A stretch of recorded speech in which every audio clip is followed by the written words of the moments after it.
You need to have a completely fluid, decentralized system. As much as possible, you should use math. It's free, it's scalable, highly environmentally friendly, and just morally more satisfying.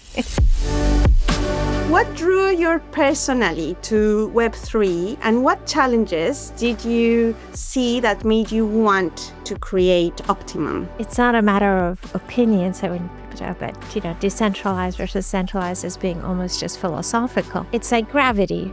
Who cares, if I like it or not? It's there. And this is pretty much the same thing. Well, if you really do want a very extensive worldwide network, that's what happens. If I ask about quantum computing and AI, the frontiers. That's a great question. So,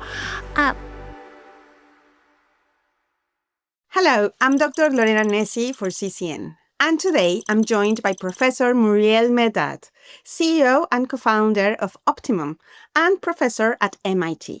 We'll be discussing Optimum's vision, its breakthrough use of random linear network coding, RLNC, and how it could redefine blockchain's architecture. Muriel, thank you very much for joining us today. Thank you very much, Lorena. It's a pleasure. It's a pleasure for us. We're going to start with you. Basically, you've built a remarkable career as a network engineer at MIT, as an MIT professor before moving into blockchain. What drew you personally to Web3, and what challenges did you see that made you want to create Optimum? Yeah, that's a very good question because to some extent it's an unusual career, for entrepreneurship. And the reason I really wanted to build Optimum, it's because it's the result of a long arc of research and development in my lab at MIT. And one of the things that's interesting is I've started working in decentralized coding, where coding is the algebraic manipulation of data to make it more robust, more efficient in storage and transport dissemination. So I've started working in this decentralized coding in the 2000s, really a long time ago. I like to joke that my colleagues would do wellness checks on me because the number of times I've heard, why on earth would you want something that's decentralized, Muriel? Really, like everything's point to point. Was really that was a really common occurrence, and for a long time, I would say. So this completely decentralized coding and this combination of propagation and memory has been really my life's work. And it was when talking to colleagues and friends who were in Web3 that they said, there's a real need now. This is really becoming a problem. So I started looking in more detail. And of course, they were right. And to me, it was very exciting. So I knew that this would come, that, the day for decentralized coding would come. But you could have told me when I started working on it that it would come in 5 years. You could have told me that it would come in 50 years. And I would have believed either. And how come that you were interested in decentralized coding from such early days? Yeah, so as a background, I'm an information theorist. I'm a former president of the Information Theory Society, the former editor-in-chief of the Transactional Information Theory, co-chaired the flagship conference multiple times. That's, if you will, my academic home, at least, initially, for sure. And to me, the fact that we were able to prove that you can do in a decentralized way without any sort of state information and really onerous exchange of basically control information, as well, provably as well as having a complete decentralized system as long as it used coding, and that coding had to itself be decentralized, which at that, when I started working on this, there were no such decentralized systems. The fact that you could do that is absolutely fascinating, right? I mean, how can you stumble on that and not just get completely sucked in? And along the way, there were many different applications, but really, to me, that was absolutely fascinating.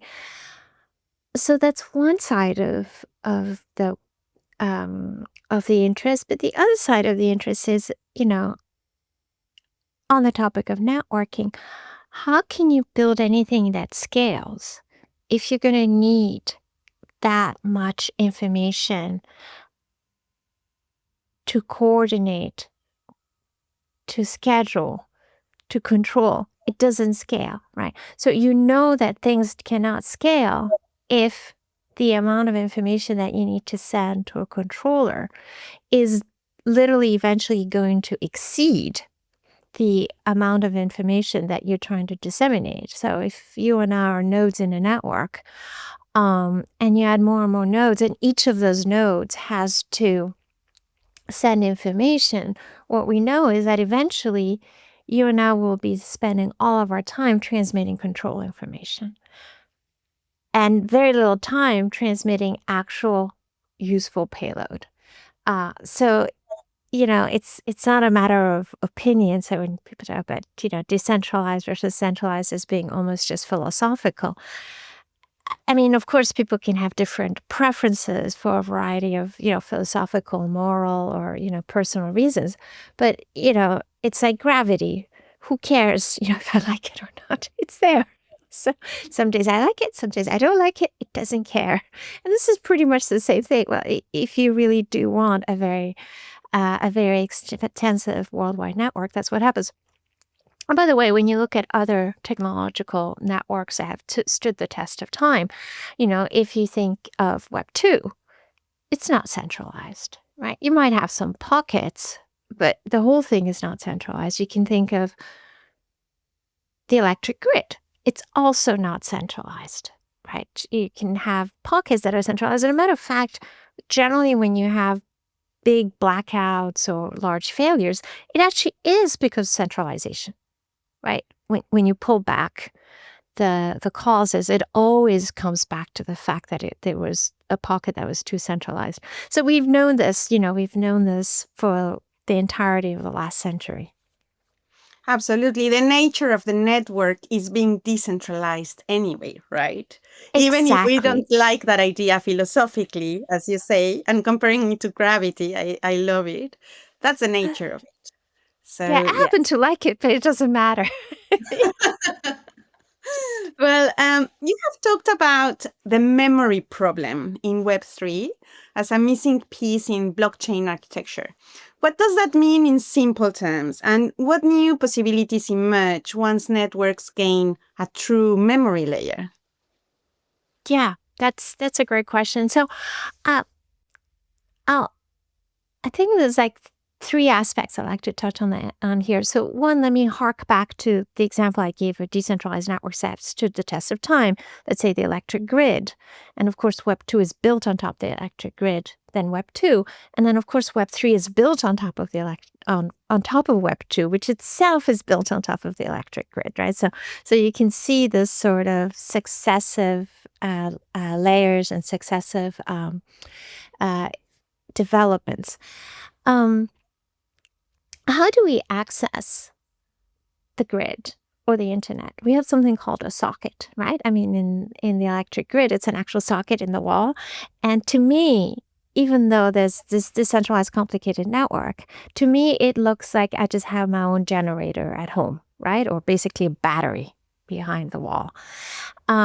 If you are accessing Web 2, like right now, you and I are talking, we have we notionally have an idea because we're informed people, but we don't actually know where it's going through or exactly what's happening behind, behind our connection. And it's actually also called a socket, right? You access the internet Web 2 through a socket, right? And it gives us the illusion not of a battery, but of some dedicated point-to-point link, like you and I had, before our call, rolled a big piece of, Ethernet and, just plugged it in, right? So what do you need? What do you need in Web3? So what we're trying to do is basically create a socket for the memory. And what the memory means is the accessing of data, whether that data be ephemeral.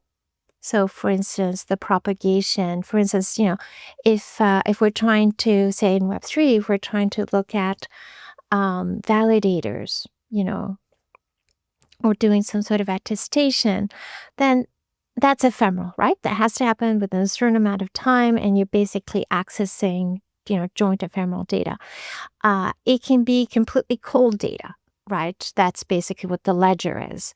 Or it could be more dynamic, but not ephemeral data. So data that you can read from and write to, for instance, the mempool, right? Let's think of those. In a network, you basically need to have that look as though it was a single dedicated service. And we know how to manage data. So again, if you go, so we went all the way back to the electric grid. Let's go back to the start of computers. So, we're right after World War II, and people have developed, let's say, the Enigma machines, one that is well known. People are really thinking about what is a computer.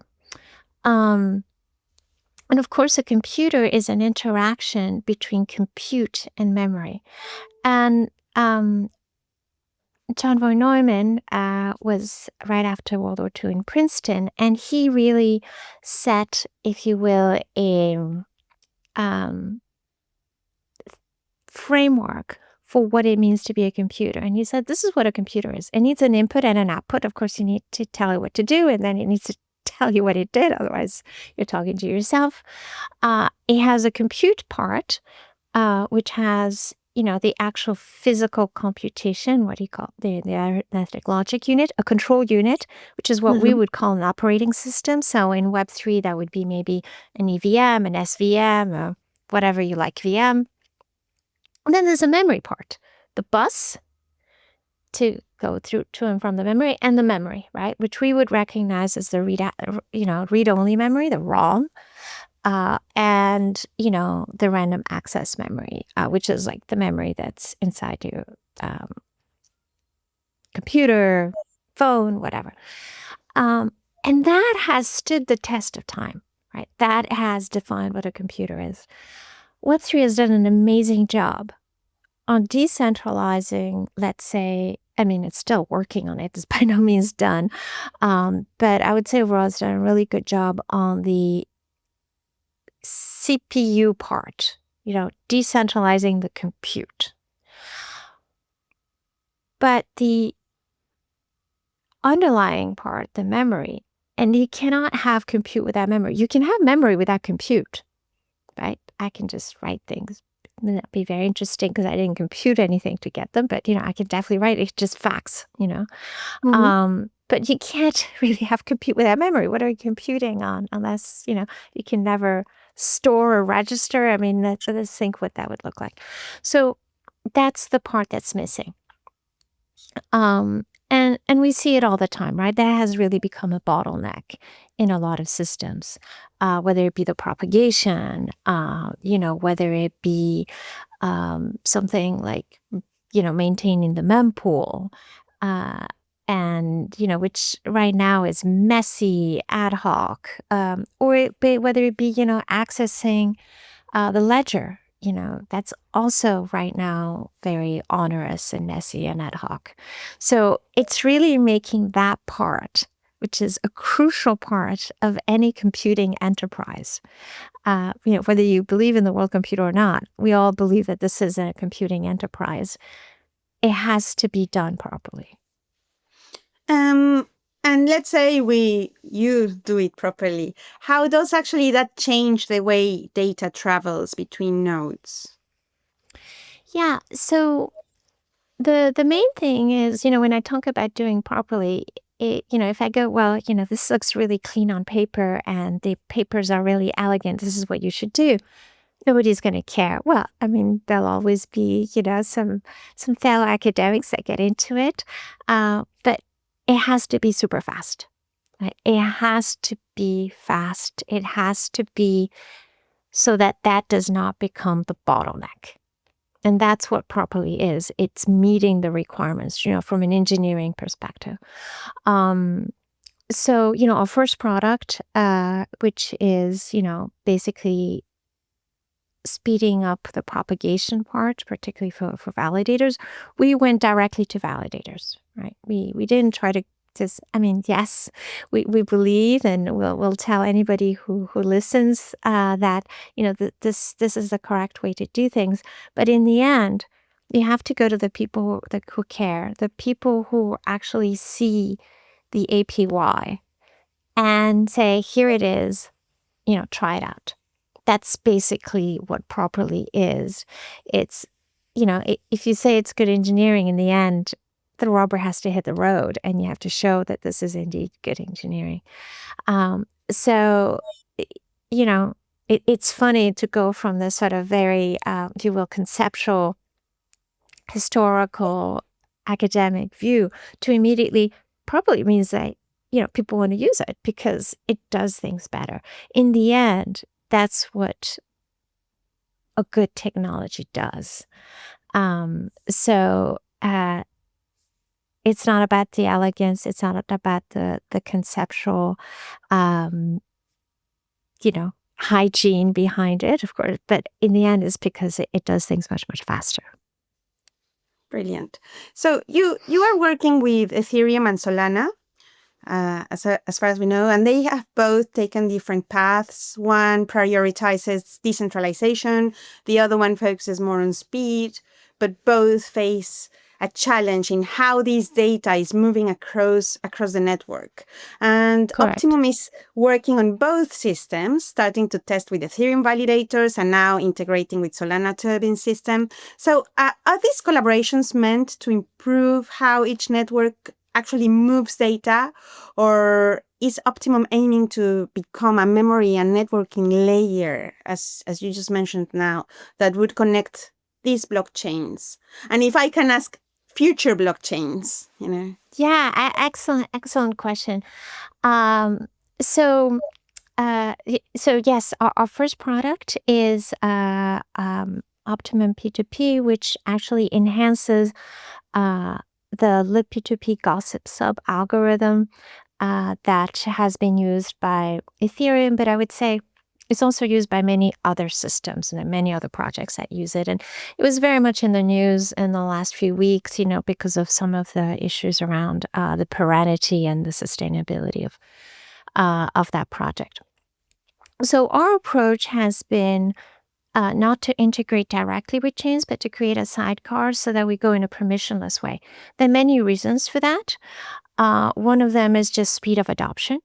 It's just an option, that people can use us or not use us. We're not trying to change protocols or, get involved in the middle of that. We're just create in the same way that, I can in my computer give you a much better bus, a much better memory, and I'm not asking you to change the CPU or change the operating system, right? That should just be an API, right? Mm-hmm. So I'm not going to go, hey, look, I got myself a wonderful memory. Oh, but you can't use Linux anymore. You go like, thanks, Muriel, no thanks, right? So we don't touch that. It just, again, from the point of view of the modularity, it makes complete sense. On the other hand, eventually you want to help how these systems work, right? So we have to show the benefit to the system. So we've started, as you mentioned, with Ethereum. Let's just say, the P2P in general, and added the coding basically. And again, it's sort of decentralized coding, so it's called randomly network coding, that I co-invented, came out of my lab. And that is decentralized and Optimum. Hence the name of our of our company. It is actually Optimum, provably Optimum, which is rare and highly satisfying. And then we've gone to validators because again they're the ones that really can immediately make use of the extra speed. Now, if you look at what we're doing currently with Solana, which we were developing, you would say, yes, but as Solana is less about decentralization. They're not using gossip sub. They're using something called Turbine, which is, a hierarchical system, a two-layer hierarchical graph. They're moving now to Rotor with Alpenglow, which is actually a star topology. So, one node talking directly to multiple nodes. Actually, there we also give huge benefits. It's about scaling, right? So if you look in Solana, you'll have, one node will talk to, say, about 200 nodes, right? So even if you say, well, I've centralized it, I told that node to speak directly to those other nodes. So why do I need coding? Well, first of all, they already use coding because they already have trouble, but they use a centralized code. Reed-Solomon codes, which have been around since the 1950s. People may be familiar with them. They're sometimes just denoted as RS codes. They're also used by, say, Celestia and Eigenlayer in data availability sampling. So, these are 1950s codes. Again, let's think back to the 1950s. That's a long time ago for any sort of tech to be used. We can do better, is the bottom line. We've done a lot of development since the 50s, 60s. And there you still have a scaling problem. And let's think why. Suppose that you are talking to 200 people. You only have so much bandwidth. You may have a lot of bandwidth. Maybe you even put in fiber. You still have to share that bandwidth among 200 people. So even though you go, well, I'm centralized, I know exactly who I'm talking to. I've decided ahead of time who I'm talking to. Yes, but if you're talking to many people, then you have to share that bandwidth among those people. And if you're centralized, it means that you're actually not allowing the people you're talking to talk to each other and help each other out. So that's what we add, right? So say you're a proposer in Solana and you talk to validators. Now, the validators can talk to each other and cooperate in a decentralized way. It speeds up everything like crazy. So, this idea that you can work yourself out of a scaling problem by centralization, as I mentioned before, is just flawed. It's just not going to happen. Remember gravity. It's like, no, it's just not happening. Yeah, and it's like perpetual motion machines. It's not happening. Absolutely. And it goes so well again with the ethos of these kind of networks as well, right? The power of community of each of the nodes. Exactly. Of communication. Exactly. And those nodes have to cooperate in a decentralized way because, again, if those nodes now have to exchange a lot of information, if I go, okay, Lorena, what do you have? And then I asked, my friend next door, what does she have? And I'm trying to, reconstitute. It's going to take me forever, right? So you need to have a completely fluid, decentralized system for those nodes to cooperate. Otherwise, you're basically repeating the same information to each of those 200 nodes, and it's a waste of bandwidth. And you can say, well, I'm going to add more bandwidth. That's called adding more money. That's wasteful. As much as possible, you should use math. It's free, it's scalable, highly environmentally friendly, and just morally more satisfying. Yes, absolutely. So is it correct to say that RLNC blends packets of data? And how does Optimum ensures accuracy? And how would it protect censorship or data manipulation across networks? That's a great question. So, as you said, so you're shredding and then you're making new equations.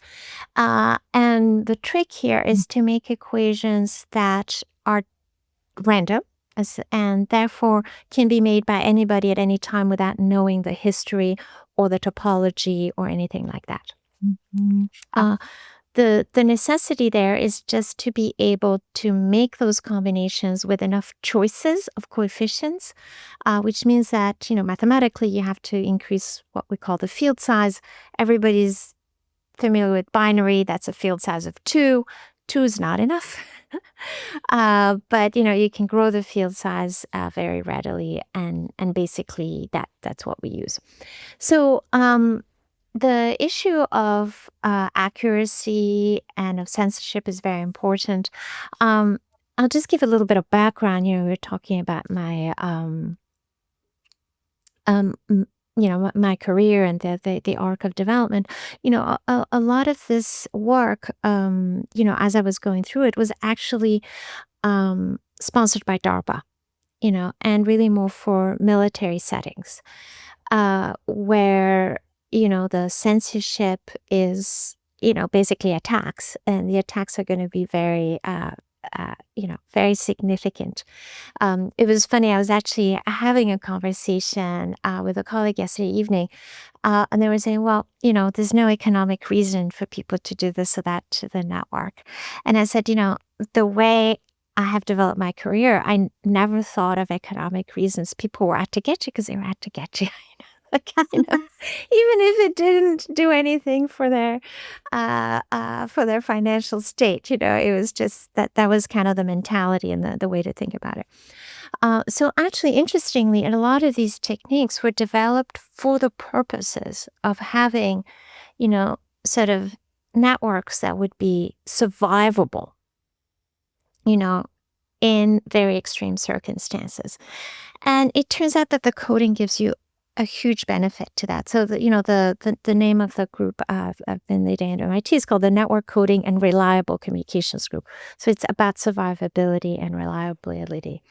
So the coding gives you optimal survivability to something like, say, massive eclipse attacks, where people are actually trying to disconnect things. And actually, one of my former students, Bernard Hopler, who's my doctoral student, he then went to be a CS professor at Carnegie Mellon. He showed what he called the perfect pipelining. This goes back to what I mentioned before, of the fact that you get this optimality without any sort of control. And he showed that even if you had an attacker that was completely in control of the network and trying to just pull down, as many parts of the network as possible to be as disruptive as possible. And even if you knew ahead of time how the attacker was going to behave and took the best countermeasures to that sequence of attacks, you would still just want to do RLNC. So there was not, if you will, a way of doing better. It was not like, okay, I don't know what's going to happen, so I'm going to do this. Like, even if I knew what was going to happen, I won't want to do this. From the point of view of pollution, which is, inserting bad information, the coding gives you a very, very strong guarantee. Let me hark back to something else we discussed, which is this notion of using, 1950s Reed-Solomon's codes. Why do people use them in DA? Because it gives you a hash. Inherently, a code is a hash. And what you can do with RLNC is get a hash that's actually much stronger, much, much stronger. When people ask me, well, is there any benefit to Reed-Solomon? I said, Reed-Solomon code is just a special case of RLNC. It's just, RLNC with a bad hair day, it's just, it's a special case. So it can't be better. I mean, it could happen that you get that code, but, you're really restricting yourself.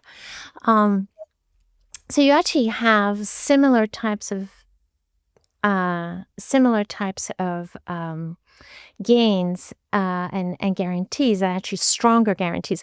To give you an idea of how much stronger the guarantees are, to say in the context of data availability, we just put up on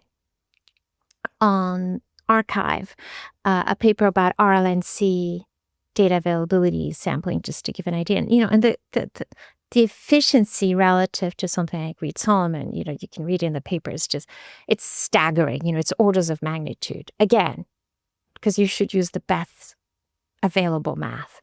Not for the sake of it, not just because it's cute, but just because it actually does things. Mm-hmm. And there, that's very much around checking that people have what they say they have, and that it's accurate. That was a Well, very long answer to the question, but yes, no, but I find it very interesting because in the end, I think all of these arguments that you're developing, it's also economic. I mean, if it's going to be, for survival of the network, that makes it also an economic reason, right? Absolutely, absolutely. Yes, and if there's a way of getting yourself out of survivability is just by having lots of repetition. Repetition is also a code. It's just a really, really bad code. It's like the most expensive code you can find. So it's like, it's like if you give me X and Y and Z and you go make equations out of it, and I go, Lorena, I got great equations for you. Great, great. What are they? X, X, X, X, X, X, Y, Y, Y. Like, okay, Mira, you can do better, right? You'd be like, no. Here, go back and give me some other equations. Like, Yes, really? absolutely. That's the best you could do? And well, going into, developing these more efficient ways of transferring data and information and so on, how do you see Optimum's work playing a role in connecting blockchain in this not so futuristic scenario driven? Yes.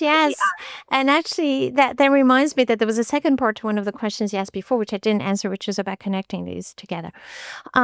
So let's go back to the computer, right? If you have two different programs on your computer that need to access the same data, you don't create a new program to talk between those programs. So let's think, say, my phone, right? If I put in an app that needs to have access to my contacts, I don't create an app that talks between those two apps, right? Because again, this is not going to scale, right? Mhm. It's going to go, so that every time I put in a new app in, I would need to download, if I have N apps, and other apps to connect to the other apps, right? Well, that's sorry for interrupting, but that's what happens. This That is morning, what's happening now, that's what's right? happening now, right? We Correct. try. But when I tell it to you that way, you're like, what? What are you doing? Absolutely. I have even the example here. I was trying to move from this phone. I don't have to say the brands, but from this phone to this phone. And, trying to move all data. And of course, centralization makes it so difficult because there are these pockets, They're like these pockets. giants managing your data, and you have to download it to actually communicate this one with this one, the whole morning, basically. And that's Basically the whole morning, right? And it's like, and what other technology do you have the user having to get involved that way? I mean, imagine if my car was asking me every so often, what do you think? Should I put a little bit more petrol in the mix? You're like, I'm driving. This is not my problem. This is your problem, Mhm. right? Or let's go back to the electric grid. Here I am sitting in Massachusetts. Remember, I know I'm getting energy from all kinds of places. I'm getting energy from the neighbor's solar panel. I'm getting energy from Hydro-Quebec up in Canada. Imagine if I had a conversation all the time in my house with the grid. We'd say, what do you think? Should I get a little bit more from Hydro-Quebec? And I'd be like, yeah, I'm busy. Like, you do it. It's like, how is this my job? Not my problem. Totally. And what So happens all the that's time? it That's the should world in which we live, right? exactly. Exactly. It's like it shouldn't be my problem, right? And on a computer, it's properly done. So if two different programs need to have access to the same information, they access it through the memory. You don't download a third program to talk between those programs, right? You give access to the same entity, the same cells basically in your memory, right?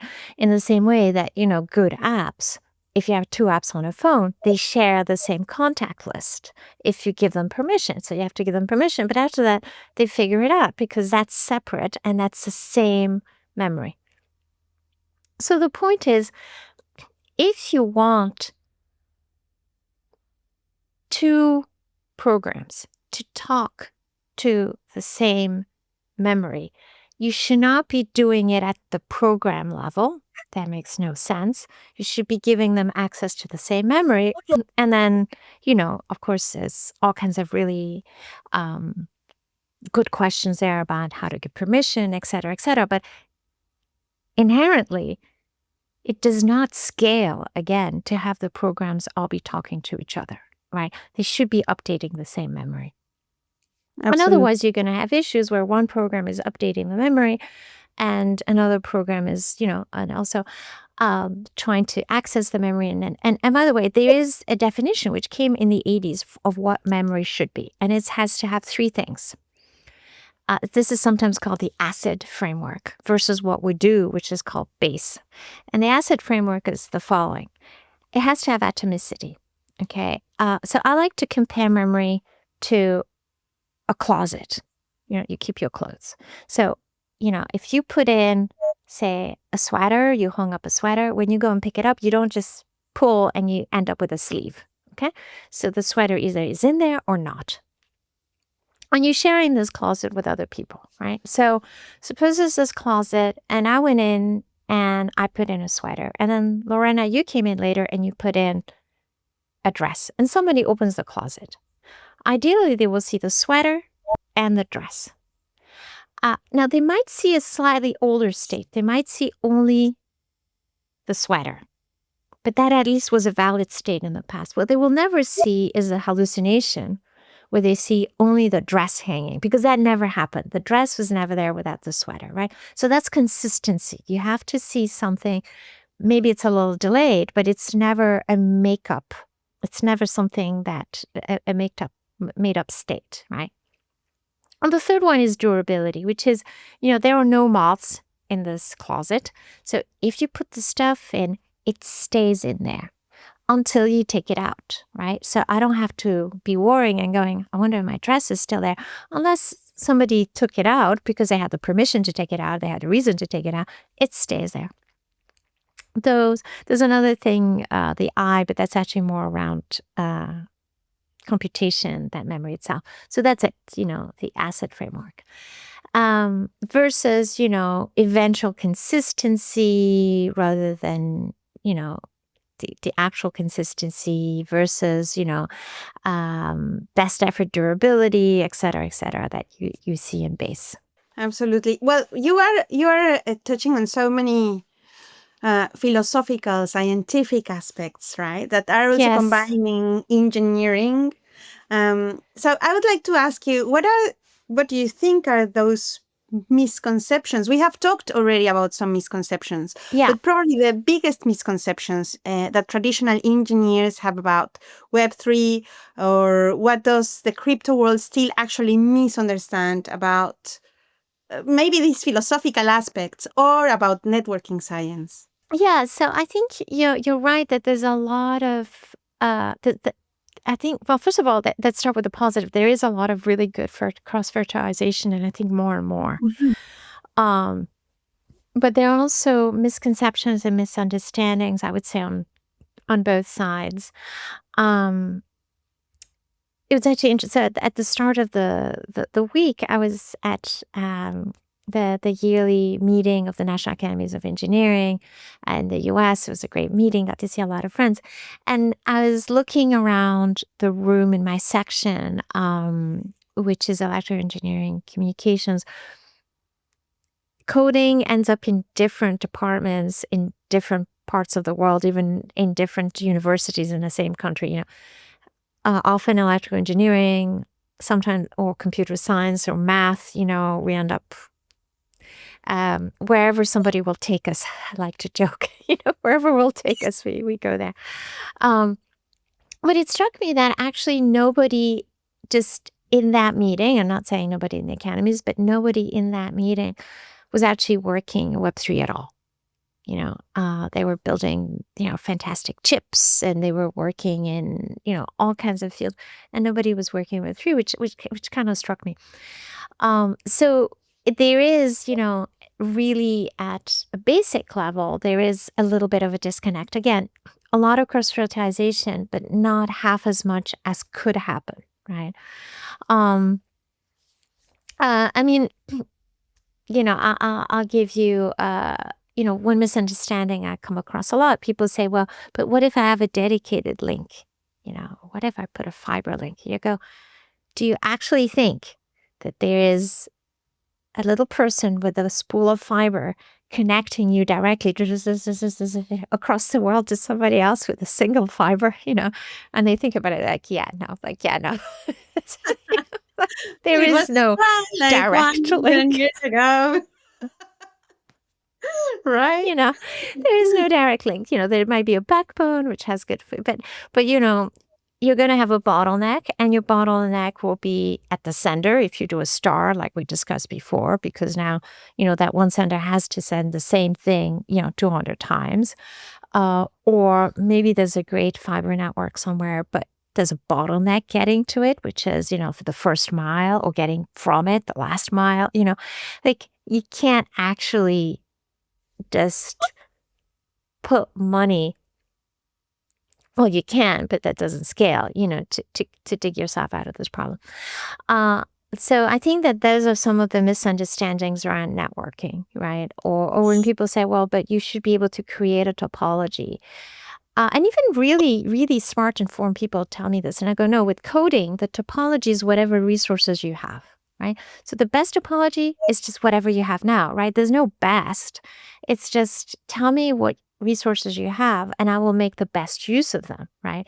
But actually removing links, if you have connectivity, don't give it up. Why are you doing that? Because, well, I'm using a Reed-Solomon code. Well, stop using a Reed-Solomon code, right? Like, you have resources, make the best use of them, right? So, and it's the same thing, by the way, for me to say, what resources do you have? I'll make the best use of them. Or for you to say, hey, look, I want this done.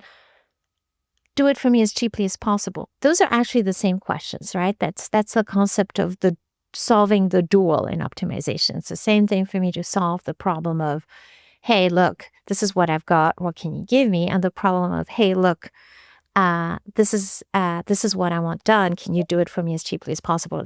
We know that those are the same problems.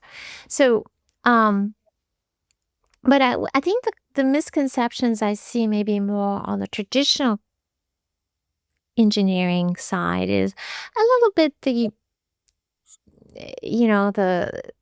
how would I say, the misgivings that people in the general public have about Web3, crypto, some of the Wild West image of it. And I mean, we all know where it comes from. There's certainly been all kinds of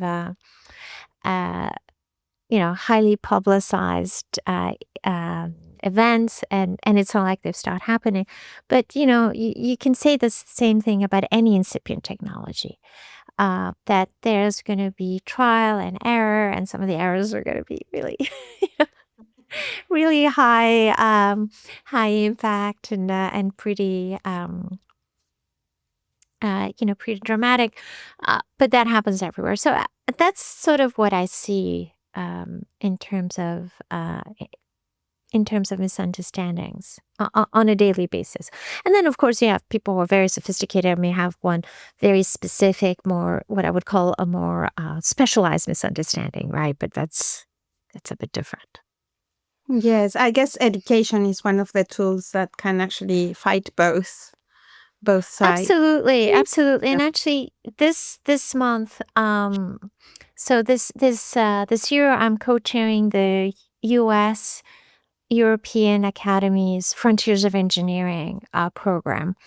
It's my third year as co-chair, and we have it's going to happen in Bordeaux, in France. And for the first time, the purpose of this is to bring rising stars in engineering. I'm an alumna. I was part of this program when it was first done with the Indian Academy.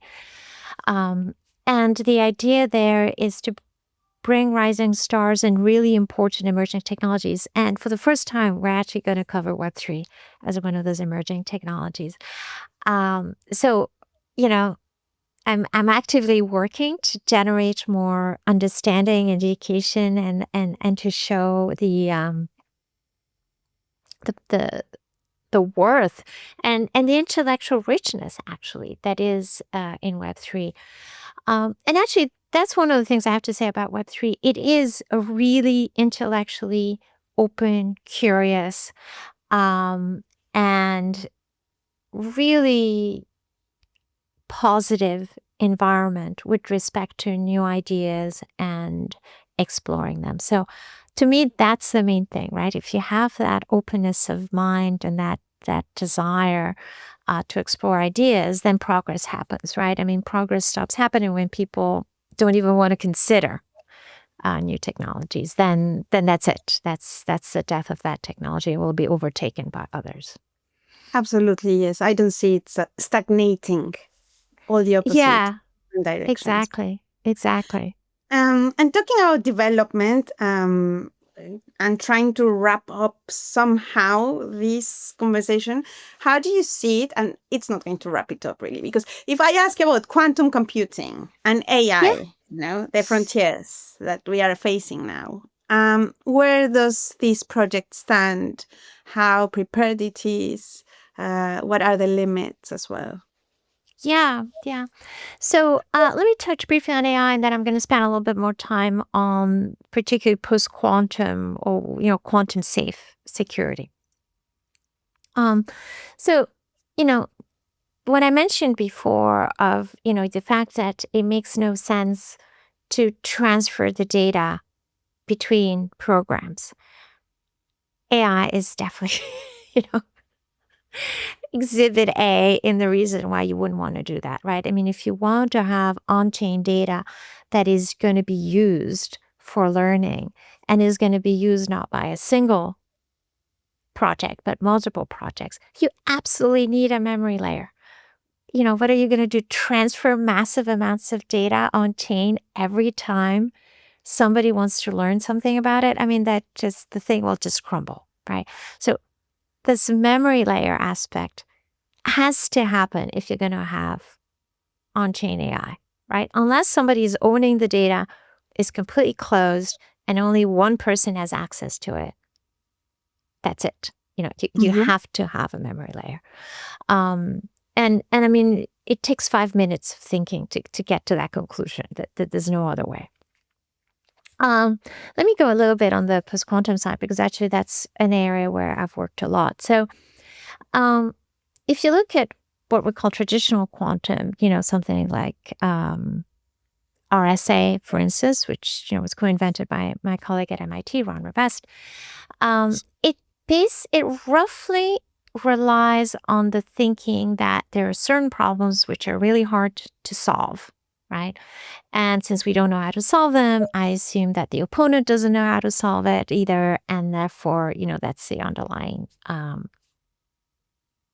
assumption, right? Mm-hmm. And some of these problems may be hard to solve with a traditional deterministic computer, but may not be hard to solve with a non-probabilistic, a non-deterministic, a probabilistic computer, right? And like non-deterministic polynomial, right? Something can be polynomial time with a non-deterministic system. And, another colleague at MIT, Peter Shor, came up with something which is very well known, Shor's algorithm, and there's been people implementing it recently on quantum computers that can, let's say break RSA. Now we can sit here all day and have a few more cups of coffee talking about what does it mean to break, how long it takes. And, let's go all the way back to the Enigma machine. I mentioned it earlier, when people think that it broke when we think that, the people at Bletchley Park broke the Enigma machine, they didn't break it all the time, right? They managed to break it sometimes. Occasionally they got lucky. Other times they didn't manage to. It's a much more subtle idea of breaking. But the point is that it makes it fragile. Let's put it that way. It fragilizes. Maybe break is too strong a word, but it definitely fragilizes. So if you look at what's called a post-quantum or quantum-safe encryption, what it is actually is coding. It's pure coding, and it doesn't rely on certain hardness assumptions of the same type as, say, the discrete log problem, like in Diffie-Hellman or, RSA or so on. What it relies on is other types of aspects that come with coding. And, the granddaddy of them all is actually what's called the McLeese crypto system. The McLeese crypto system, which was developed actually by a colleague, we were friends, we were definitely pals, the late great Bob McLeese at Caltech, has stood the test of time since the 70s, since the early 70s, right? It's amazing stuff. And then you can say, well, why aren't we using that? Right? Why aren't we not using that? And the reason we haven't been using that is because it's really expensive to decrypt. Okay? So the attacker will not be able to decrypt it, but the legitimate user has to do a lot of work to decrypt it. Okay? And also it's expensive to transmit. You need extra bandwidth. So it's an expensive, onerous system. If you use network coding, and this is a paper that we had a few years ago with a couple of my postdocs, actually, Rafael de Oliveira, who's now a professor in math at Clemson, Alejandro Cohen, who's now a professor in Technion at ECE, and Saman Salamatian, who went to Wall Street. We showed that you could keep the quantum safe property of McLeese and other systems, right? And there's a heated debate, which we don't need to get into, whether you want McLeese or something else. But I'm just taking McLeese as the example of like the most reliable system that has stood the test of time for longest. Because, by the way, some of these systems are proposed 2 months later, 10 years later, are broken. So it is subtle stuff. You can show that you can maintain that security while massively lowering that cost of decryption and transmission with RLNC. So that's actually something that we proved not that many years ago. And in my view, it's going to become essential. But, in a few years, I hope we'll have yet another chance to chat, and then we'll see where that's at. But I think for the quantum safety, it is essential to use coding. As a matter of fact, all quantum safe systems, what we call post-quantum, they all rely on coding. It's all coding. Oh, well, that sounds very promising. We'll definitely have to talk more about that when that happens. Absolutely. Absolutely. Yes. Muriel, it's been so interesting. I could really just keep on speaking with you. Me too. But maybe we have to do it sooner than quantum happens. And in the meantime, I just would like to ask you if you have anything else to add that we haven't covered today that you think it's important to share for our audience at CCN. Yeah, I just want to say, one of the things that we do at Optimum is also with this decentralization, we're going to be bringing together people from all over the world running flex nodes, which are much, much lighter, basically these memory nodes, which are much, much lighter than, say, running a validator and so on. So I hope that people remain open to the possibility that they decide to participate in Web3 that way. We're starting to run a bunch of different what we call hacknets, which are basically hackathons. We're Mhm. running one at Cosmoverse in Croatia this month. We ran one at MIT last month. We'll be running ones online. So I'm hoping if anybody is listening and they're interested, that they consider participating in these hackathons. Brilliant. Yes, I'll make sure we add that. Well, thank you, Muriel. Thank you so much for joining us Thank you, today. Lorena. And really a pleasure to speak with you. Me too. Me too. Thank you so much. Great, thanks. That was Professor Muriel Médard, CEO and co-founder of Optimum and professor at MIT. I'm Dr. Lorena Nessi for CCN. Thank you and see you next time.